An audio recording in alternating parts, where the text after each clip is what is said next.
अब परिवारवाद की बात तो अब चर्चा खत्म हो गई। अब परिवारवाद की चर्चा कोई नहीं कर रहे हैं। अब आ जाइए उत्तराधिकारी पर चर्चा करते हैं। उत्तराधिकारी परसों माननीय मुंगेर सांसद और केंद्रीय मंत्री ललन सिंह जी ने उत्तराधिकारी पर अपना कंठ को खोला और क्या क्या बोले। अब विस्तार से मैंने आपको हम समझा देते हैं कि वो क्या बोल रहे थे और बोल के खुद फंस गए और उसके बाद फिर आरजेडी के लोगों को लुच्चा लफंगा बोला। ठीक है, कोई बात नहीं। अब देखिए इन लोग की मर्यादा देखिए, इन लोग की भाषा देखिए कि किस पद पर बैठे हुए हैं और हम लोगों को लुच्चा लफंगा बोल रहे हैं। अरे अगर हम लोग ना किताब खोल देंगे ना सर, समझ रहे हैं सर, कहीं के नहीं रह जाइएगा। समझ गए ना? चलिए जाने दीजिए। उतना हम लोग तेजस्वी जी के सिपाही हैं और हम लोग संयमित बात बोलते हैं। समझ गए ना? हम लोग उरेबी हम लोग को बोलने नहीं आता है। अगर इतिहास खंगालिएगा कौन ज्यादा कौन क्या बोला है पता चल जाएगा। चलिए छोड़िए, अब बताते हैं। उत्तराधिकारी नीतीश जी ने सम्राट चौधरी जी को उत्तराधिकारी बोला। इसकी सफाई ललन सिंह जी दे रहे थे और ये सफाई देकर वो खुद फंस गए हैं। क्योंकि नीतीश कुमार के समाज में, चाहे नीतीश कुमार के वोटरों में, ये बहुत ही उबाल की तरह उबल रहा है उन लोग के मन में कि आखिर ये कौन सौदा किया, ये कौन है वो सौदागर जिसने ये सौदा किया। आप लोग तो जानते ही हैं कौन है सौदागर, कौन हर बात पर सौदा करता है। अब बताते हैं। ललन सिंह जी बोले, एक बात हमको बताइए ललन सिंह जी और पूरे बिहार की जनता, अगर नीतीश कुमार सम्राट चौधरी को अपना उत्तराधिकारी बनाते तो क्या यही सब दिन देखने को मिलता? कैसे क्या नीतीश कुमार, खैर तो नीतीश कुमार जो है सो कि अभी क्या स्थिति से गुजर रहे हैं वो सारी बिहार की जनता, क्या देश की जनता देख रही है। अगर नीतीश कुमार अपना उत्तराधिकारी बनाए हुए होते सम्राट चौधरी जी को तो क्या वो टोपी पहनने से इनकार करते?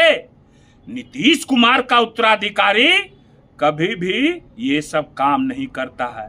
इससे असहज होके तुरंत विजय चौधरी ने कल होके प्रेस कॉन्फ्रेंस करके टोपी पर क्या टिप्पणी दिया और कहा कि मैं 6-7 टोपी पहन लूंगा। उसके जस्ट बाद निशांत कुमार जी ने मजार गए और क्या क्या किए, कैसा असहज महसूस हुआ जदयू में, वो जदयू के लोग से पूछ लीजिए। दूसरी बात, अगर सम्राट चौधरी उत्तराधिकारी होते तो आज शिक्षा मंत्री मिथिलेश तिवारी पद पर नहीं होते।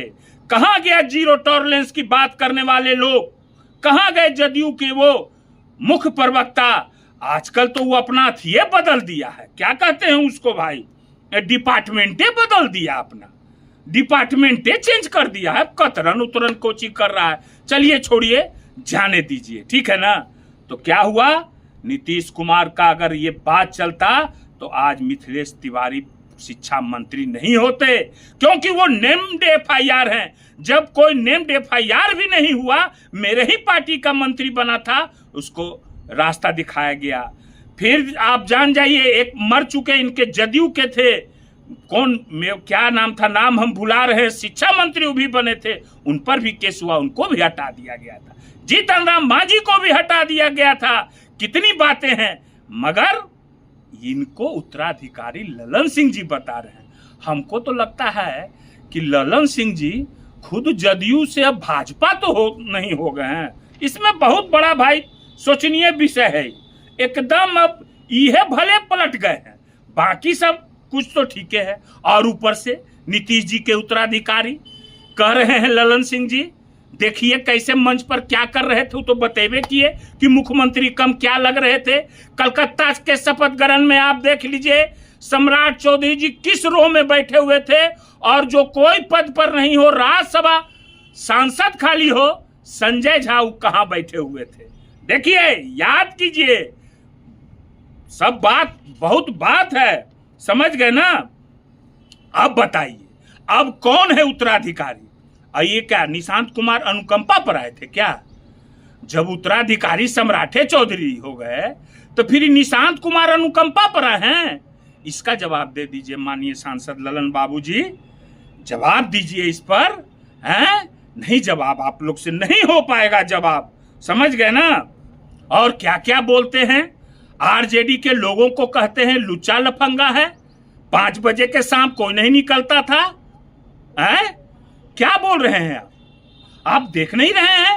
पटना ऐसे शहर में वट सावित्री पूजा के दिन, उससे पहले हमारे विधायक के भाई के साथ ना जाने, ये लोग तो बड़े बात है तो आ गया है, वो ना जाने कितने लोगों के साथ डेली हो रहा है, डेली हत्या, डेली लूट पाट, घर में घुस के एकदम। मगर इसको क्या है, मीडिया मैनेजमेंट है, मीडिया मैनेजमेंट कहते हैं इसको। मीडिया को मैनेज किया हुआ कहां से आएगा भाई?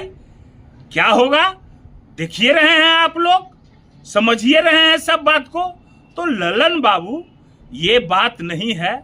आज एक पत्रकार ने बहुत सुंदर लेख लिखे, वरिष्ठ पत्रकार हैं, ईमानदार हैं, उन्होंने कर्म और कर्मा का बात किया, समझ गए ना। कर्म तो जैसा कर्म आज न कल भुगतना ही पड़ेगा, समझ गए ना।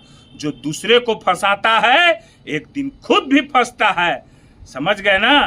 तो इसमें कोई बात तो है नहीं। अब बाकी अब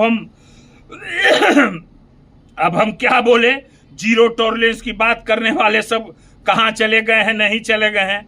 अब तो सब लोग को याद आ रहा है आज जदयू की क्या स्थिति हो गई है, हैं? इसी के लिए आरसीपी सिंह को षड्यंत्र करके हटाया गया था।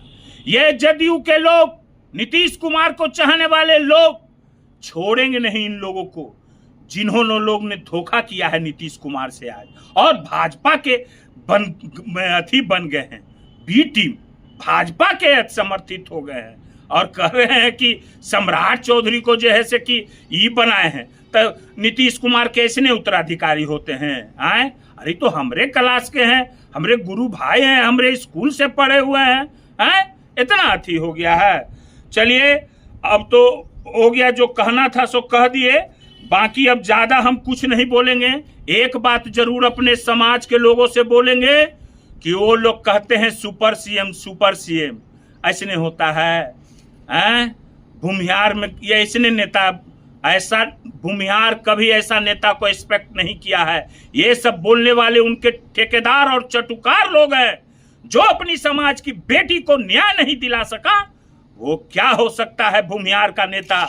नीट छात्रा वाली मैं लड़की को आज तक न्याय नहीं मिला, क्या हो गया, सब लोग कहां सब जाके मुंह छुपाए बैठे हुए हैं। मगर मैं इस पर फिर बोलता हूं, खुलासा करूंगा, और जिसके बारे में खुलासा करूंगा उससे सीबीआई पूछताछ करेगी। और मैं कहूंगा, मैं मांग करूंगा जिस दिन खुलासा करूंगा कि सीबीआई को पूछना चाहिए कि किस व्यक्ति से बात कर रहा है और किसे किसे ये क्या बोल रहा है।